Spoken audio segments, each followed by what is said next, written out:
नमस्कार दोस्तों। तो इस वीडियो से हम 10वीं कक्षा का कोऑर्डिनेट ज्योमेट्री या निर्देशांक ज्यामिति को शुरू कर रहे हैं। और 9वीं कक्षा में हमने सीखा था कि कोऑर्डिनेट ज्योमेट्री में किसी भी बिंदु को कैसे रिप्रेजेंट करते हैं, कैसे दर्शाते हैं। यहाँ पर हम दो एक्सिस बनाते हैं, ये एक्स एक्सिस है और ये जो है वो वाई एक्सिस है। इस डायरेक्शन में वाई एक्सिस पॉजिटिव है और इस डायरेक्शन में एक्स एक्सिस पॉजिटिव है। इस डायरेक्शन में वाई एक्सिस नेगेटिव है और इस डायरेक्शन में एक्स एक्सिस जो है वो नेगेटिव है।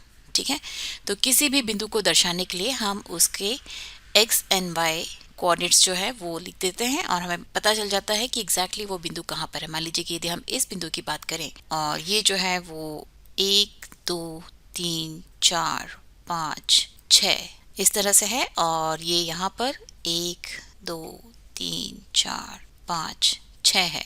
ये यहाँ पर 3 पर आकर मिलता है, लेकिन ये माइनस एक्स एक्सिस पर है, तो इसके निर्देशांक होंगे -3, ये जो है यहाँ पर +3 पर आकर मिलता है, तो इसका y कोऑर्डिनेट का मान जो है वो +3 होगा। तो इस पर्टिकुलर बिंदु के निर्देशांक होंगे -3 और +3। तो जब हम -3 +3 की बात करते हैं तो उसका मतलब होता है कि x एक्सिस पर इसके निर्देशांक है -3 और y एक्सिस पर इसके निर्देशांक है +3।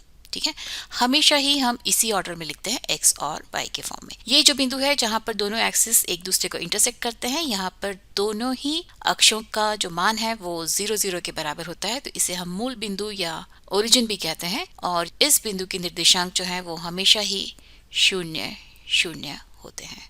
ठीक है, और यदि आपको कोई बोले कि आपको x = 4 का मान पता करना है, तो ये जो है वो एक सरल रेखा को दर्शाएगा जो कि x बराबर 4, यानी कि इसे यदि हम 1 2 3 4 माने तो यहाँ पर ये जो रेखा होगी, ये पूरी की पूरी रेखा जो है वो x = 4 को दर्शाती है और ये रेखा जो है वो y एक्सिस के समांतर होती है।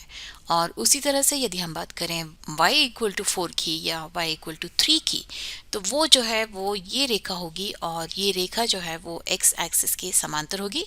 और इस रेखा के किसी भी बिंदु के कोऑर्डिनेट को अगर आप लिखने की कोशिश करें तो सबके लिए y का मान जो है वो 3 के बराबर होगा। ठीक है, तो इतना हमने 9वीं कक्षा में पढ़ा था। तो किसी भी बिंदु को आप अभी निर्देशांकों पर अंकित कर सकते हैं और यहाँ पर हम सीखेंगे किन्हीं भी दो बिंदुओं के बीच की दूरी कैसे ज्ञात की जाती है जब आपको उन दोनों ही बिंदुओं के निर्देशांक पता हो। तो मान लीजिए हम पहला बिंदु यहाँ पर लेते हैं और दूसरा बिंदु जो है वो यहाँ कहीं लेते हैं। तो ये हमारा पहला बिंदु P है और ये हमारा दूसरा बिंदु Q है और P के जो निर्देशांक हैं वो x1 y1 के बराबर है और q के निर्देशांकों को हम x2, y2 मान लेते हैं।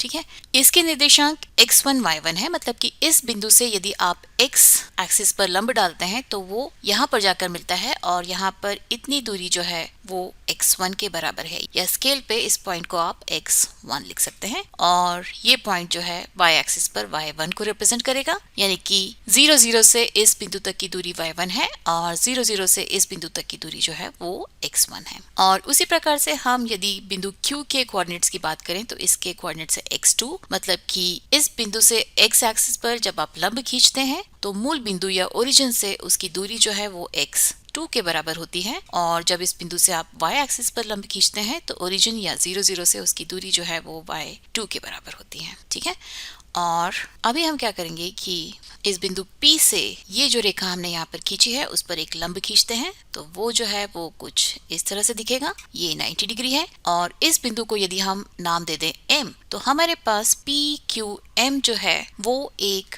समकोण त्रिभुज है। त्रिभुज PQM एक समकोण त्रिभुज है जिसका कोण M 90 डिग्री के बराबर है, मतलब कि उसके सामने वाली भुजा जो है PQ वो उस त्रिभुज का कर्ण होगी।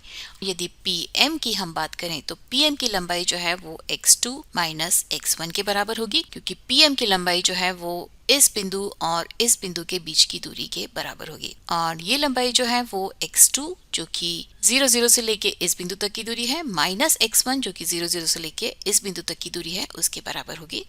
तो PM बराबर हो जाएगा x2 माइनस x1 के और MQ उसी प्रकार से बराबर हो जाएगा y2 माइनस y1 के।